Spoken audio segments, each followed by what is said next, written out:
Hey guys, welcome to today's class. Have fun.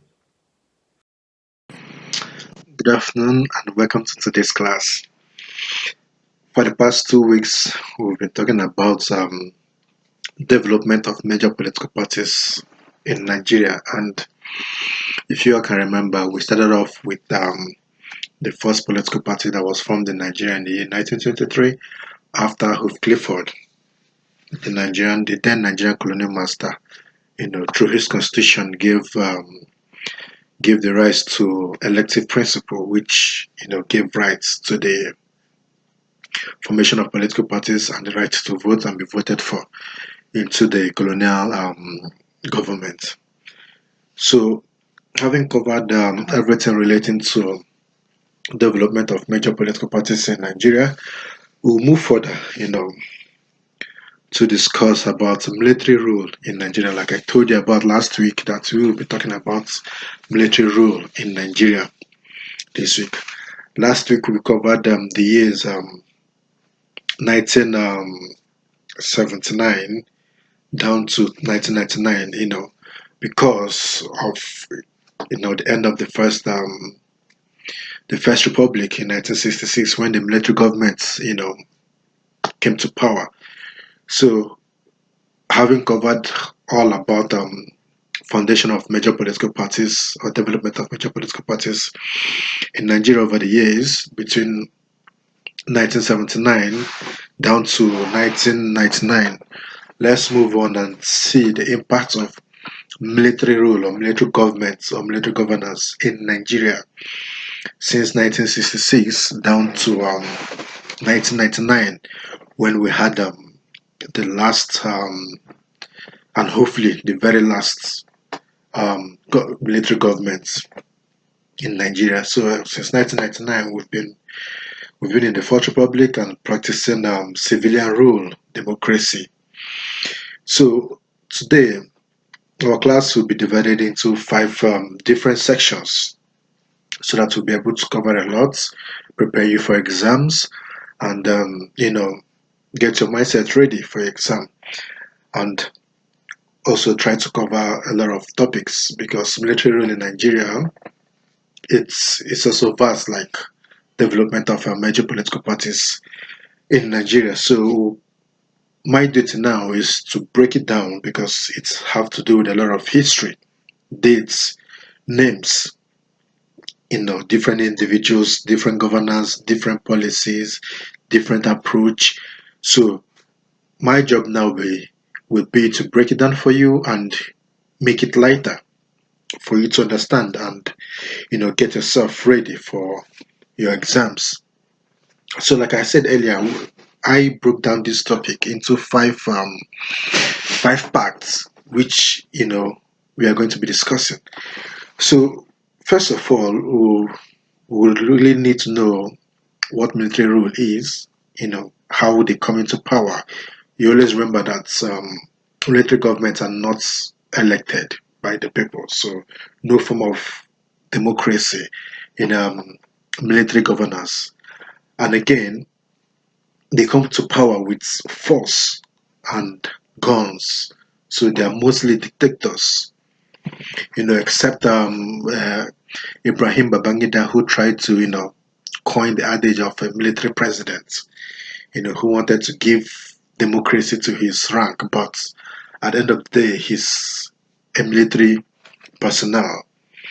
And that was why the person of Olusegun Obasanjo in 1999 you know, had to quit the military in order to be a civilian and contest for the election of 1998, 1999. So the first point we'll be talking about is types of military coup because, like I told you, military come into power with force, with guns. So their strategy of coming into power is called military coup.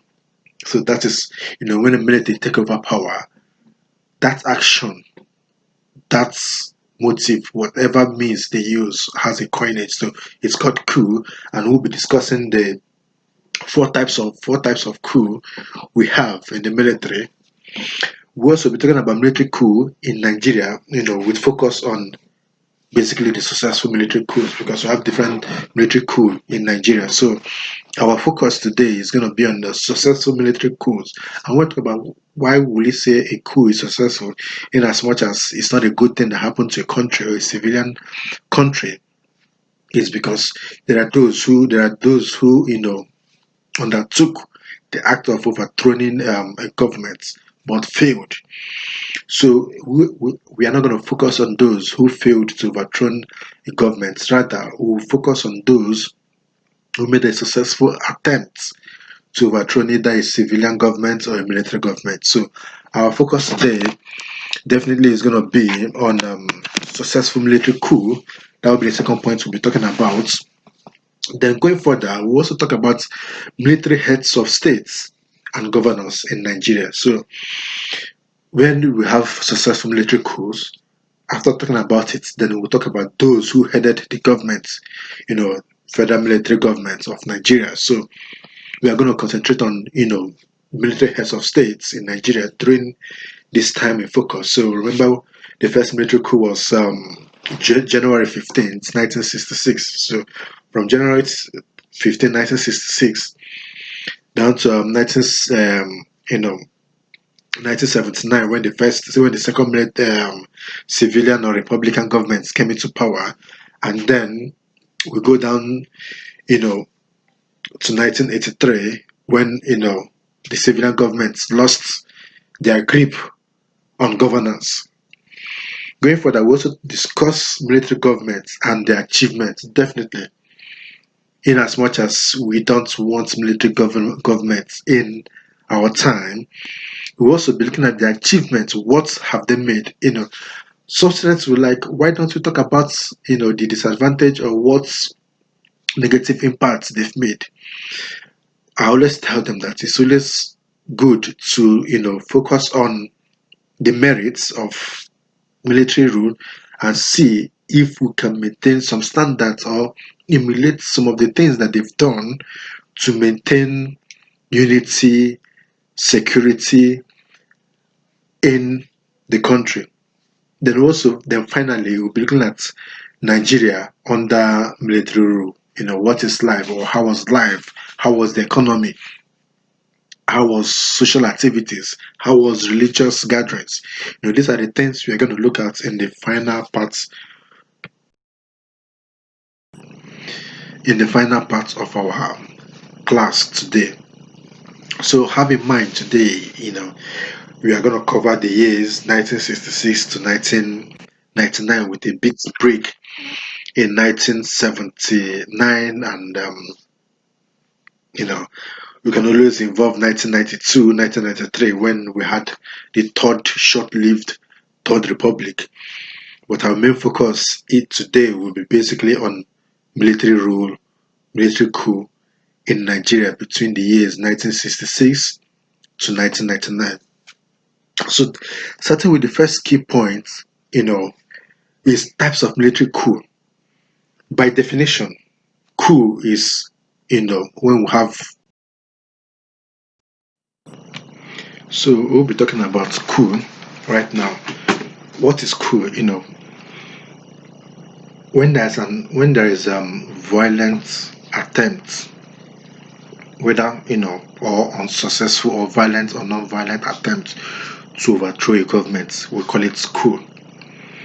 Now, in most cases, once this attempt is unsuccessful, basically we call it an abortive coup. Then counter coup, basically it can be a coup d'etat to overthrow or alter a government that was established by an earlier coup d'etat. Sometimes counter coup may be successful or may not be successful, or may be violent or may not be violent, but in most cases, counter coup are always reactionary to an already made coup. For example, the 1966 coup, counter coup by the Northern soldiers, which brought in Yakubu Gowon as the military head of state. So by January 15th, 1966, Chukuma Zogo, made an attempt to overthrow the civilian government of Tafawa Balewa and Nnamdi Azikiwe, killing a lot of prominent politicians, especially from the north, the southern of Sokoto, the finance minister, those from the western region, except those from the south, from the east. So it was stand Igbo coup, and then there was a reaction or a counter coup by the northern soldiers. So this is an example of counter coup. It's always violent, bloody. So that is counter coup. So counter coup is always a coup to counter what has already been done. For example, which I gave you, the 1966 coup is a direct example of counter coup because it happens within the same year or within a couple of months when the previous coup has occurred. Then coup d'etat is a bloody, successful military overthrow of a government. So once this coup is successful, one, for it to be known as coup d'etat, one, it needs to be successful. Two, and it's always bloody. So if a coup is bloody and successful, we say coup d'etat has taken place because the government has been successfully overthrown. A counter coup can also be known as coup d'etat because, one, it was successful, two, it was violent. So counter coup or coup d'etat is in most cases successful. So it's always successful. Then the final one is palace coup. Palace coup is a successful non-violent overthrow of government. So if, for example, a president, a military head of state, could be in his office or could be away from the country, and then his government is toppled over, by another military government, then it's known as palace coup because nobody was killed in the process. So this is differences of types of coup. You need to be aware of this. When talking about military coup in Nigeria, you should be able to differentiate coup, counter coup, coup d'etat, or palace coup. So these are the types of coup we have, and always have it in mind when we are talking about types of coup.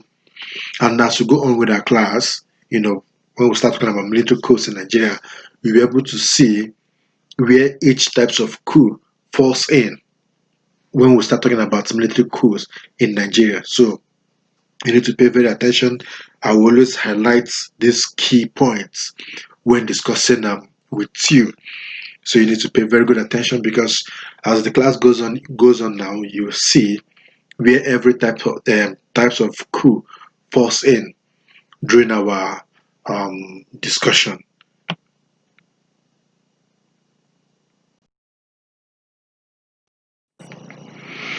So let's go in and talk about military coups in Nigeria. So we'll start basically with dates. Like I always tell you in the start of our class that I mix government with history to be able to balance, our discussion, answers, and everything we do.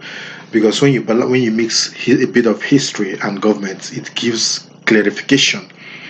It gives accountancy, it gives accuracy to what we are discussing or what we are saying. So always remember that a bit of history in your answers during exam is important. It shows to the examiner that yes, you are acquainted with your knowledge of the answers you're giving. Okay, talking about military coup right now. Like I said earlier, the first military coup that's happened in Nigeria was 15th January 1966, which we'll talk about the major actors, we'll talk about the casualties, and then results of the coup.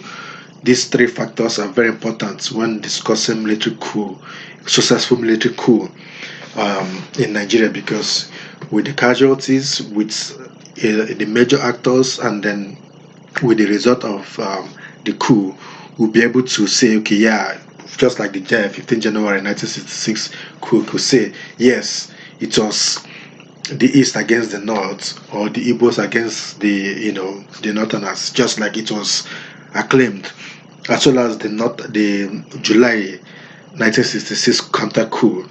You can always say, okay, yes, it was majorly carried out by the Northerners against the Easterners. We talk about the pogrom and all that. So let's start off with the 15th January 1966 military coup, the first coup that tore apart newly independent Nigeria. 6 years after independence, Nigeria, got into the hands of the armed forces. So going further, who were the major actors in the 1966 coup? Definitely, we are not going to be calling all the names. We just pick the key actors, the key face we see, the key people, or the key person who was held accountable or responsible for the coup. So the January 1966 military coup that brought in Aguiyi as military head of state of Nigeria was carried out by Kaduna Nzogu, okay, Major Kaduna Nzogu and Major Emmanuel Ife Juna. Pardon my my pronunciation. Sometimes names can be difficult to call, but and again there's something I also need to talk about is ranks. Ranks is important in military topics because it's gonna be disrespectful to see a general calling a general a lieutenant colonel, or it's not gonna be, it's not gonna sound professional, it's not gonna sound academic. So we need to pay attention, very very key attention to these people's ranks as we talk about them or the achievements or what they've done in the country. I think maybe I should also list the rankings of the Nigerian military, from the lowest to the highest. This will help us understand the rank of each soldier during the period of military coup, military coup in Nigeria. So let's talk about military ranks in Nigeria, and sometimes they are relevant to other parts of the country, but our main focus today will be Nigeria. So in the Nigerian army settings, military, 1 star is second lieutenant, 2 stars is lieutenant, 3 stars is known as a captain, 1 eagle is a major. So when you hear major is somebody with 1 eagle, 1 star and eagle, lieutenant colonel, 2 stars and eagle, colonel, 3 stars and eagle, brigadier general, sword and eagle, major general, 1 sword, 1 star and eagle, lieutenant general. Then a sword, 2 stars and eagle is known as general. So these are the ranks in military settings. So when we call major, or when we call major general, or when we call general, you should know the ranking of this person. So it's about 3, 6, 9, 10, 11 rankings, based on commissioned officers. So the two main actors or villains, as wherever how you wanna coin it, because of their deed, the two villain or major actors in the January 15th, 1966 military coup was two majors, Major Kaduna Zogu and Major Emmanuel Ife and various other officers. It was a bloody coup that overthrew the civilian rule in Nigeria. The main casualties. So now we are going to talk about the main casualties, those who got, the whole of the country got affected by the military coup, but who are those who lost their life? Excuse me. So we're looking at the major casualties, the figureheads in this military rule or military coup casualties. So the first person we're going to talk about is Prime Minister Alhaji Tafawa Balewa, Sultan of Sokoto, Sir Ahmed Bello, in the person of Sir Ahmed Bello, the premier of Western Region in the person of Samuel Akintola, the finance minister in the person of Festus Okoti Ebo, etc. So these were the the figureheads in the military coup of January 1966, and this coup brought in General Johnson Agui Ironsi to power. So this is about the actors, the casualties, and the results of the January 15th, 1966 military coup. Then the July coup, the July 28th, 1966 military coup was actually a 2 days coup. It was a counter coup, as we see, because it happened the same year, and it happened. By the time we mention the actors and the casualties, you see it's a counter coup, carried out by the Northerners, as we have by history. So this coup was carried out between the dates 28th of July to 30th of July 1966. So the major actors were Lieutenant Colonel Murtala Muhammad, Lieutenant Colonel Joseph Akahan. These were the two major carriers, or those who executed the coup. Who was the main casualties, the figureheads. You can say, okay, these were the targets. Who were the targets of this military coup? It was the military head of state, in the person of General Johnson Aguiyi and Lieutenant Colonel Adekunle Fajuyi. So these were the two people that were targeted, that got killed, assassinated during this military coup. This coup brought Lieutenant Colonel Yakubu Gowon to power as a very young person. The coup brought him to power, as the case may be. And then we had the 1975 military coup. This was a palace coup. So it was a peaceful one. It was non-violent. It was bloodless. There was no casualty during this 1975 coup. So it happened on 30th of July 1975, and it brought in Brigadier Muritala Muhammad to power as the head of state, and he deposed Yakubu Gowon, who then was in Uganda for the Ethiopia rather for the African Union meeting. Then we had the 1976 coup. This was a bloody coup.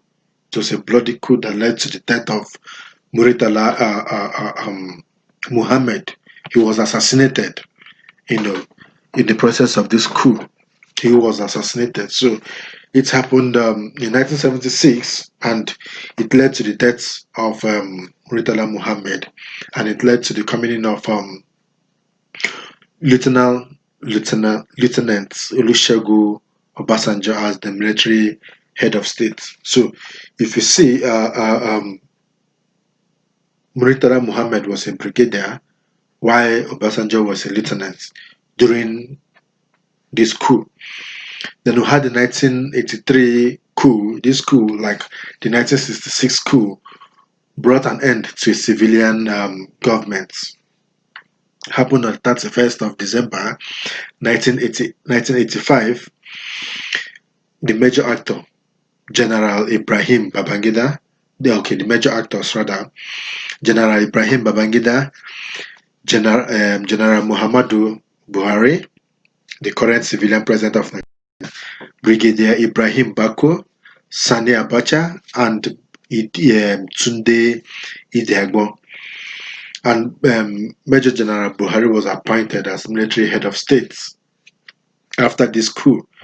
So you can see, like every other coup in Nigeria, it's, like we're talking about the successful coups in Nigeria.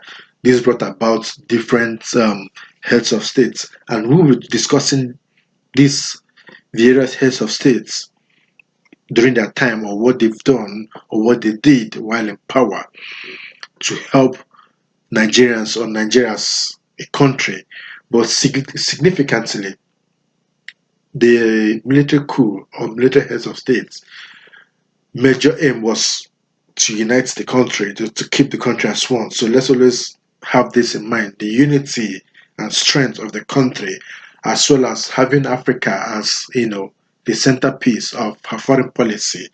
These are majorly the factors guiding, or would say, resultants of all their leadership or dictatorship during that time. Then we also had the August 1985. We talked about the August 1985 coup.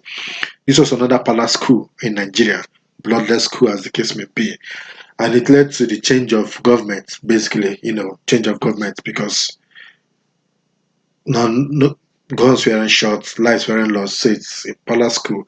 And it led to Major General Ibrahim Babangida overthrowing General Muhammadu Buhari.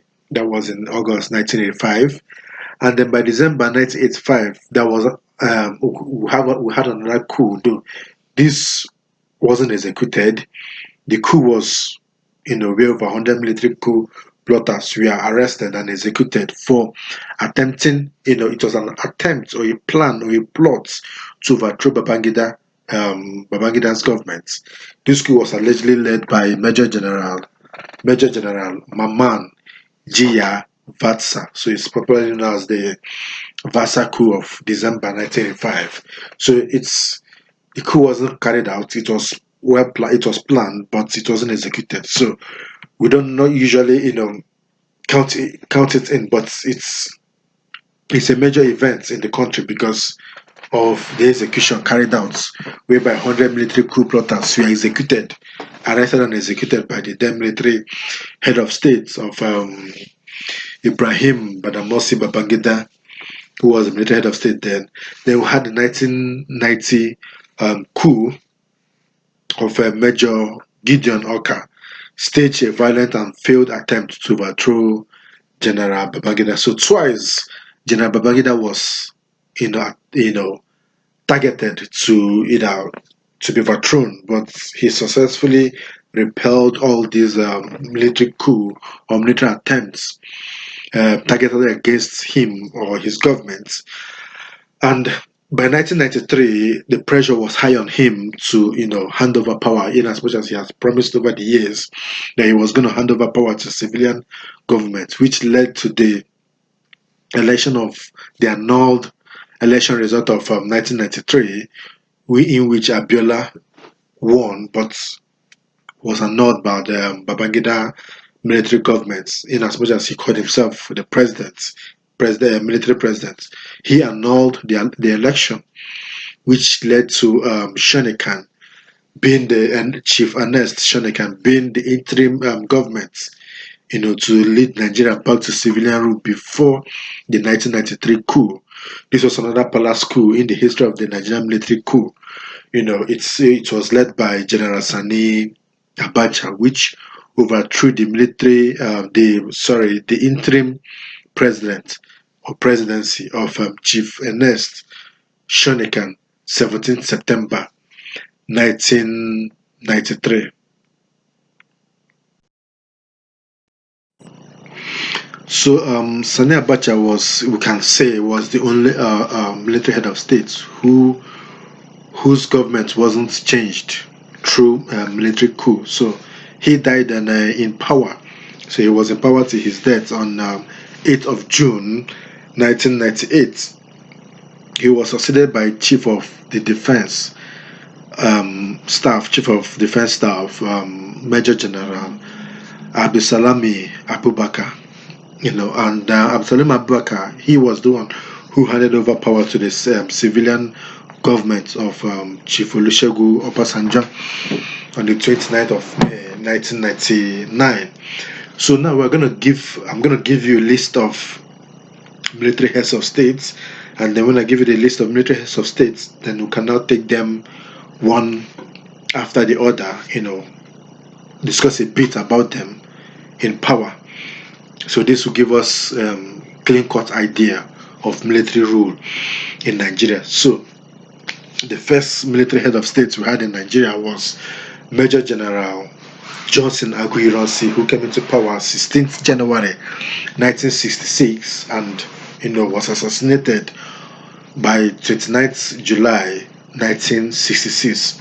His government was known as the federal military government. So every military government had a name tag.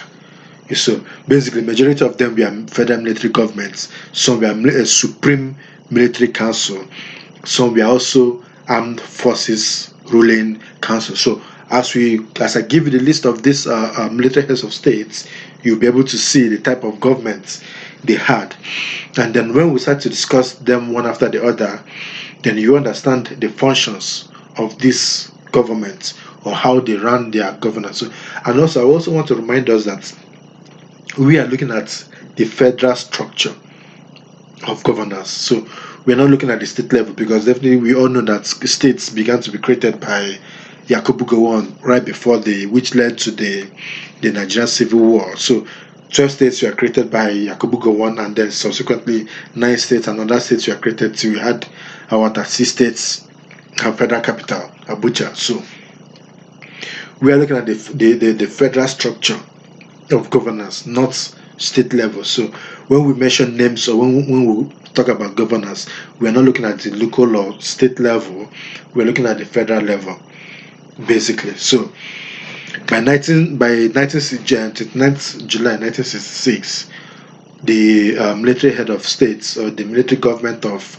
Agu Iransi, came to an end, but the federal military government structure was maintained, and General Yakubu Gowon took over power on the 1st of August 1966, and it lasted 9 years. By 29th of July 1975, his government was overthrown, and his government was federal military government. We also had the third military head of state in Nigeria was General Murtala Muhammad, 29th of July 1975 down to 13th of February 1976. His government was also federal military government. The fourth military head of state we had in Nigeria was Major General Olusegun Obasanjo, who took over from Murtala Muhammad after the assassination of Murtala Muhammad. He was in government from 13th of February 1976 to 1st of October 1979, when he handed over to the civilian government of Shehu Shagari. His government also, like his predecessor, was also federal military government. The fifth military head of state we had in Nigeria was Major General Muhammadu Buhari, who came into power 31st December 1983 and lasted till 27th of August 1985. He took over deposed the civilian government of Shehu Shagari, and his government was also toppled by Ibrahim Babangida, but his government was different from that of Olusegun Obasanjo.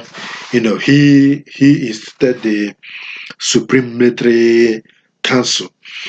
Then the sixth military head of state in Nigeria was General Ibrahim Badamasi Babangida, who came into power 27th of August 1985 and lasted till 26th of August 1993. His government was also known as the Armed Forces Ruling Council.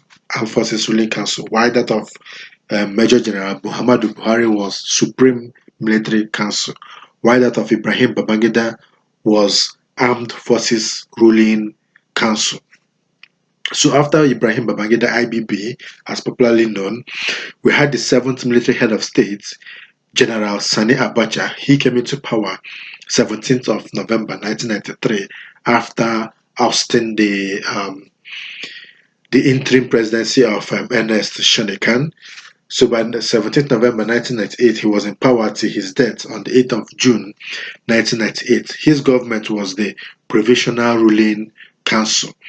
So the short-lived military head of state was General Absalim Abubakar, who came into power 8th of June to 27th of 29th of May 1999. His own government was also provisional ruling council, and he handed over power to the civilian government of Olusegun Obasanjo. But quickly, before we jump into the individual governments, military governments in Nigeria, let me just give you a list of government achievements. Just a quick look into it. Or most probably, I'll just give a list, and then while we discuss these various governments, their achievements will also be highlighted. We'll talk about them, and then we'll talk about the achievements. So basically, you can pick like 10 different concrete achievements of the military governments.